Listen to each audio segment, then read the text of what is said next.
Look at this photograph! Hey everyone, Chicken Puck here. Hope you're having a great day. Today we're going to go over the very famous quantum computing algorithm, Shor's algorithm. So I wanted to go over an example of actually factoring a number at a high level without getting too much into the quantum mechanics. So today we're going to factor 143. Now obviously 143 is small enough so we could actually just classically solve this, but you and I are going to pretend we don't know the factors. What you will find surprising is that in this algorithm, the quantum computer doesn't actually directly search for the factors. Instead, what you will see is that it turns factoring into period finding, which we will go over.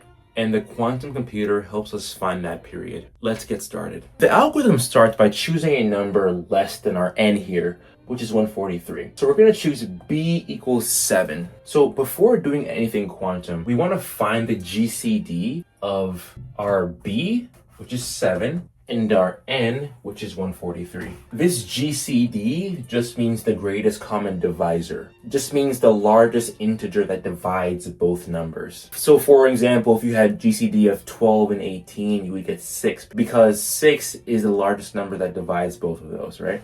So here the GCD of 7 and 143 is 1, okay? Which means that 7 and 143 don't share a useful factor. Hypothetically, if we got 11, we'd be done, right? Because we found a factor. But because it's 1, we continue. So now we're going to build what is called a repeating function. So as you can see, I defined this function f of x equals 7 to the x mod 143. So before we dive any deeper, we need to understand what a period is. So a period is just how long it takes a pattern to repeat. So if I had 1, 2, 3, 4, 1, 2, 3, 4, so its period would be 4. So the point of this function is that what Shor was trying to get at is that factoring can be converted into finding a repeating pattern. If we raise 7 to different powers, and then take the remainder modulo 143, the remainders will eventually repeat. And then if we figure out how long that repetition takes, which is the period, we can use that period to uncover the factors of 143. So let's go through some examples. So basically, all we're saying here is take 7 to the 1, divide it by 143, and see what the remainder is. So since 7 is smaller than 143, we're going to get back 7. And since 7 squared is 49, and it's smaller than 143, we're going to get back 49. So I'll leave this for you to prove, but 7 to the 3 mod 143 is 57. And you can prove that by yourself. So I could keep calculating these remainders until they repeat, but that would defeat the purpose. For this example, the period will be 60. So then we'll get a sequence. We have 1, 7, 49, and 57. And eventually this will repeat. And the number of steps before it returns to its starting point is called, as earlier mentioned, the period. So this is our period r, which is the smallest positive r that satisfies this equation. In other words, we're proving 7 to the r. We get 1 mod 143. This is the same thing. Basically, we're trying to get the smallest possible r positive such that this is true. So for this example, our r will be 60. So after 60 powers, the modular pattern repeats, meaning the remainder is repeat. So you might ask, what is the point of all this? Why do we even need a quantum computer? We can just keep solving 7 to the 0, 7 to the 1, 7 to the 2, 7 to the 3, right? Until something repeats. For 143, yeah, we could. But how about when n becomes enormous? Finding that period efficiently is extremely hard. So then this is where Shor hands this off to the quantum computer. At a high level, the quantum computer is preparing many possible values of that x in a superposition, which I've written here. So don't let this equation make it look more complicated than it is. All it's saying is that the input register contains a superposition over 0, 1, 2, 3, all the way up to 2 to the L minus 1. And these are our x values there. So then we're going to calculate our function quantum mechanically. For each x, it calculates the remainder 7 to the x mod 143. So essentially it's doing 0 to 1, 1 to 7, 2 to 49, 3 to 57, and then 4 to 113. But it does this quantum mechanically in a superposition. And remember, these remainders will eventually repeat.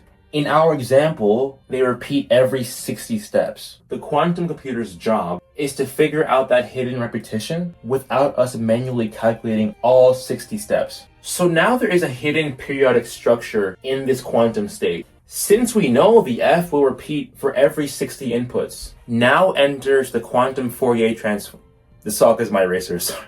Now enters the Quantum Fourier Transform. So the QFT does not magically output 60. Its job is to transform the hidden repeating pattern into something that produces peaks in measurement probability.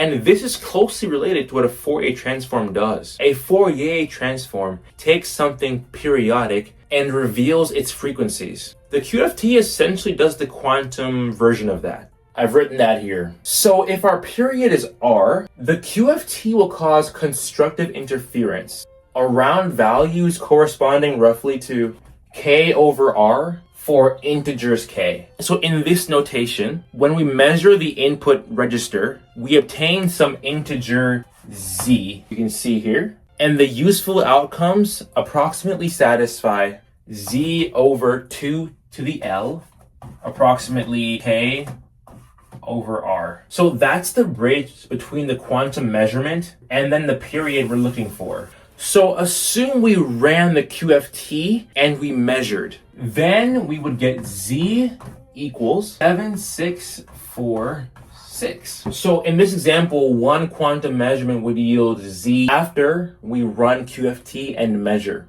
So for this example, we're going to go up to the L equals 15. So then 2 to the L equals 2 to the 15, which equals 3 to 7, 6, 8. So then Z over 2 to the L equals 7, 6, 4, 6 over 3, 2, 7, 6, 8. So after this, we're going to use a classical mathematical technique called continued fractions. To look for a simpler fraction closer to this, the particular measurement doesn't give us the period, so this algorithm will run again. The next measurement, we would get Z equals 16, 9, 30. And then we would use continued fractions to extract candidate denominators. And then using that, we can get our R. So then for this iteration, we would get out R equals 60. Now notice something important. The quantum computer didn't just output 60 and print it out. It produced the measurement information that lets the classical part of Shor's algorithm reconstruct the period. Okay, chickenpox, so we found 60. So why does that matter? How does that help us factor 143? I'll show you. We know that 7 to the 60 is 1 mod 143 based on the period that we just got. So then because 60 is even, we can write 60 equals 2 times 30. And then 7 to the 60, notice this, minus 1 equals 7 to the 30 to the 2 minus 1, right? And then now we can use difference of squares. So therefore we get 7 to the 60 minus 1 equals 7 to the 30 plus 1 and 7 to the 30 minus 1. Since we know this here, we know that 7 to the 60 minus 1 is 0 mod 143. In other words, 143 divided that product. In other words, 143 divides 7 to the 30 minus 1 times 7 to the 30 plus 1. And this gives us the opportunity to extract factors using GCD. And then solving this, we get 11 and 13. And those are our factors. 143 equals 11 times 13. So the full algorithm can be kind of mapped like take 143, do the 7 to the x mod 143, then find the period. So the period is 60.